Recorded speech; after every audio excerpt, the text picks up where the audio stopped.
Hello and welcome back.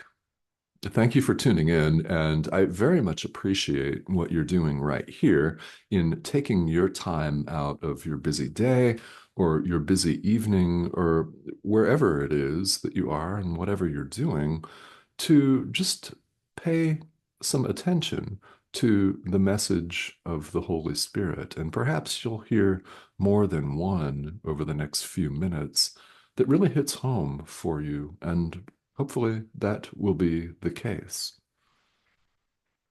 The interesting thing about that is you never know what's going to hit you, really. We often go into a spiritual teaching or a work day or anything that we do with preconceived notions. We think things are going to turn out a certain way, and lo and behold, they don't turn out that way at all, which sometimes comes as a very rude awakening to us. And sometimes we get upset by that.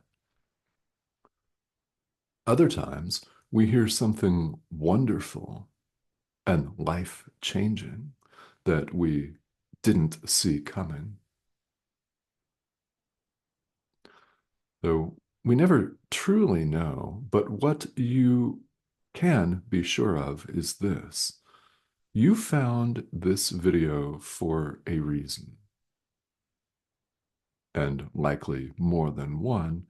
But over the next few minutes, there is a message for you that you were meant to hear.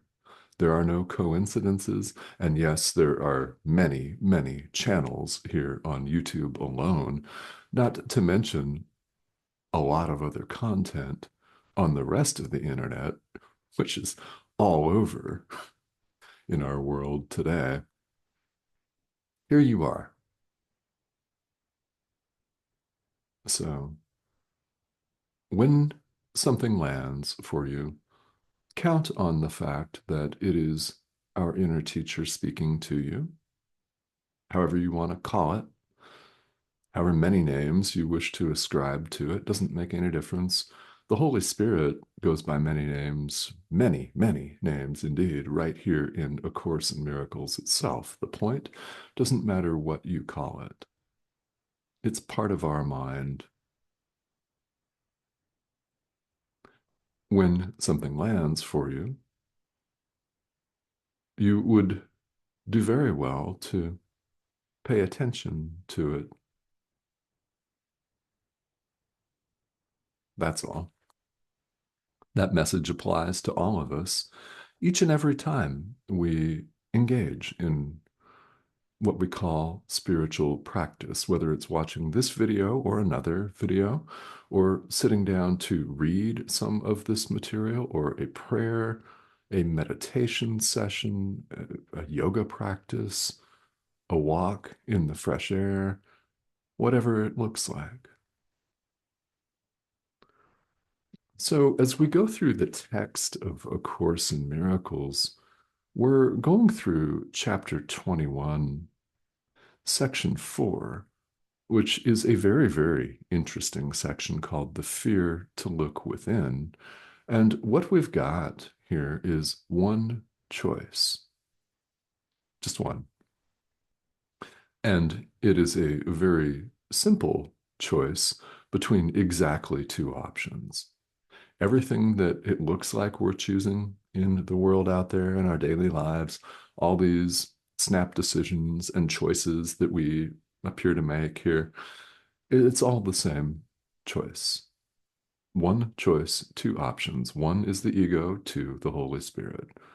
One fear, two, love. They're not even interacting with each other at all. Love and fear don't interact. The Holy Spirit and the ego don't recognize each other. They don't hang out.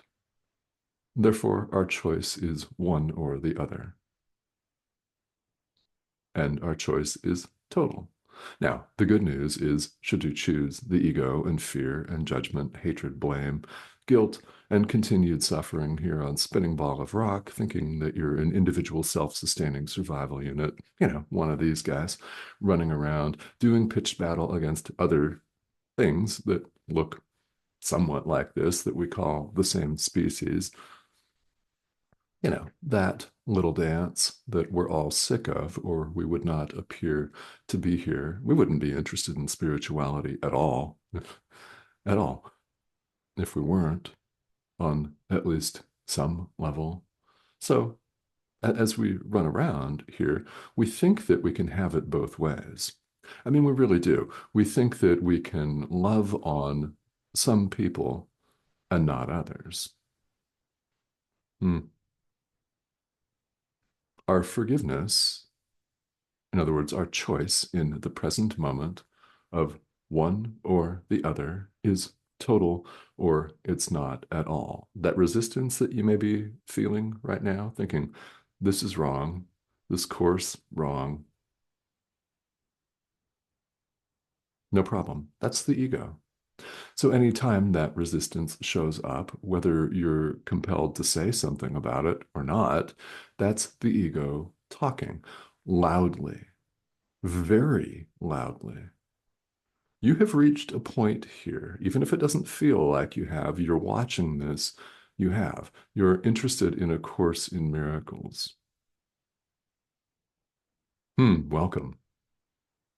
So, whatever drew you to this, welcome. You are not wholly insane. Isn't that exciting?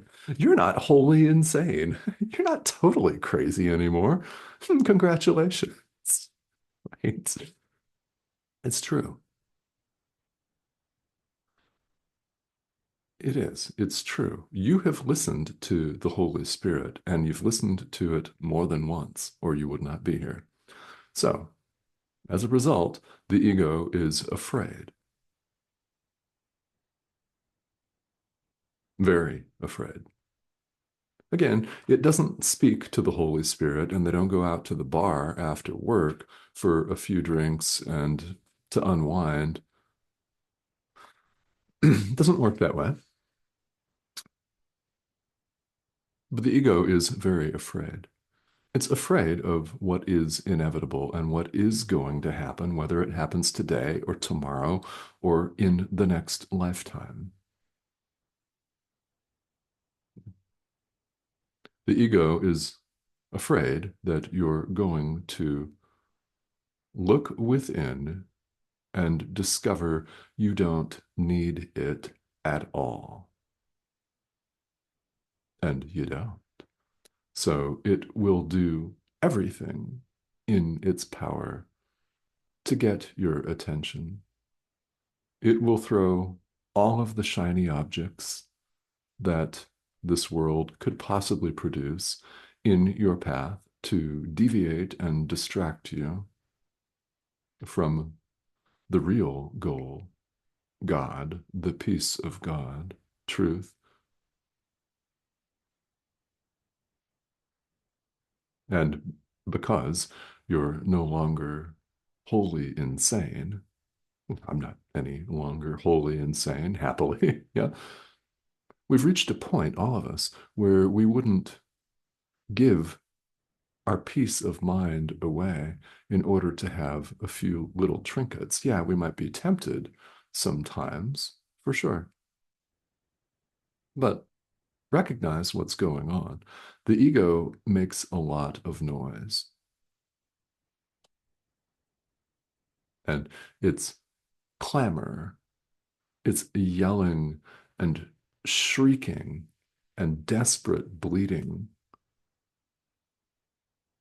It's desperation to garner and keep your attention and awareness away from truth is so loud that, well, sometimes you may be tempted back to judge and blame and withhold your forgiveness of the Son of God. And we all fall into that from time to time. The difference here is we don't dwell there anymore. You don't dwell there anymore because you've been listening to the Holy Spirit. And call it whatever you want to call it.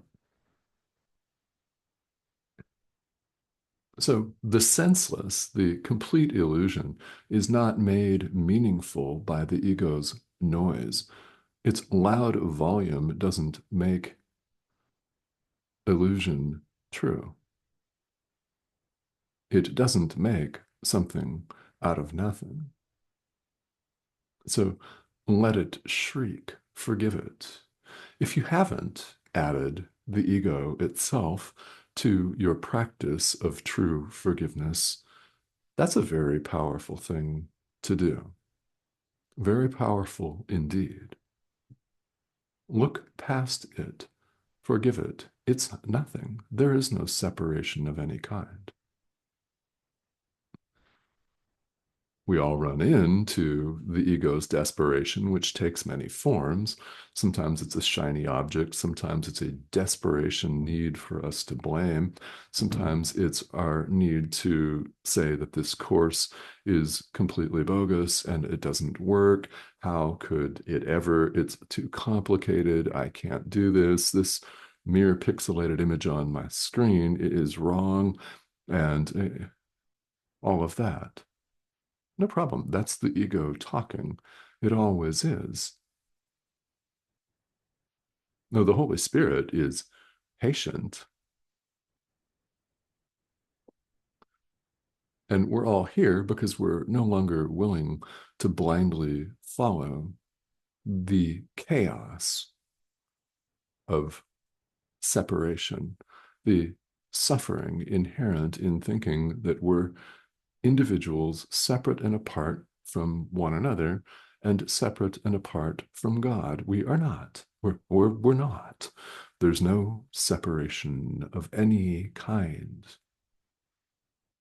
These ideas are quite simple, and as we discover time and again, as the case may be, it's the simple ideas that we're most prone to reject, thinking, oh no, it can't be that way. It's got to be more complicated than that. Well, it's not. It is not. It's quite simple. We have only to choose to listen to our inner teacher, the Holy Spirit. Call it whatever you want to call it. We have only to follow the right guide. Remember that our choice is total. It is one or the other. If we follow the ego, we get more of the same, which has led us here looking for help. Help has arrived. It has been with you for all time. You have only to choose to access it, to let it in, allow it, and follow it. It's all taking place in the mind. So, this is where the action is. It's where the action lies. Where else?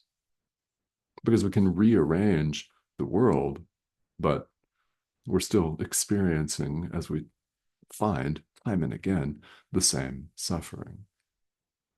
We can rearrange our relationships and our job and dust off some little trinkets here and rearrange them. And we may be temporarily satisfied and happy. Doesn't last. There's something else for us to get angry at or dissatisfied with. So we look within. The ego does not want you to do that at all and will shout and do everything that it can think of to stop you from doing it. You don't have to listen. Forgive it. It's nothing. All right. At the conclusion of this section, chapter 21, section 4, Jesus reminds us that the quiet way, the Holy Spirit's way, is open. Let's follow it. All right. Thank you. As always, questions and comments are most welcome. This is a very, very good space for doing that. Even if you would simply like to pop in and say hello, I would love to hear from you. So please go ahead and do that if you'd like here, right here in the comment thread. If you have not yet subscribed, we'd love to have you join us too. That's the prompt. It's right here in the corner of your screen. So when you click that icon, you will be invited to join us. So do that. Several videos appear each week, and it's very, very good to have you. And again, I very, very much appreciate your dedication and commitment to your practice, whatever that may look like for you, and whatever you may or may not do for the remainder of the day. It's critically important that we take time out for this in our lives. So I thank you for doing that.